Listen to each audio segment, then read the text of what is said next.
te pi như giặc giấy phây mê pi như đông mà nhị sẽ về ông tu khi tên nhị nong như hôn hi bọc lên giang phây mê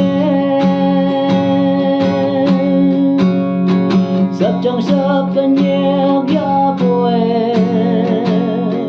bùi bọc yên gì ốc la tên nhị nong như e cá vang và si sâu mê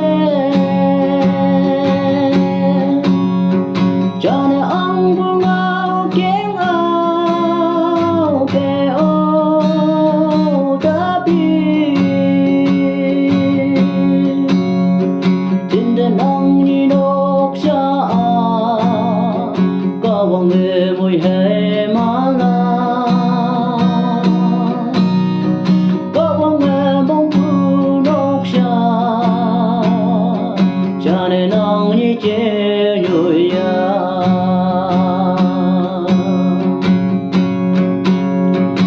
sẽ tăng mà mùi hay man từ dòng quan ba tình gì ở trong nóc chấm tu nóc xa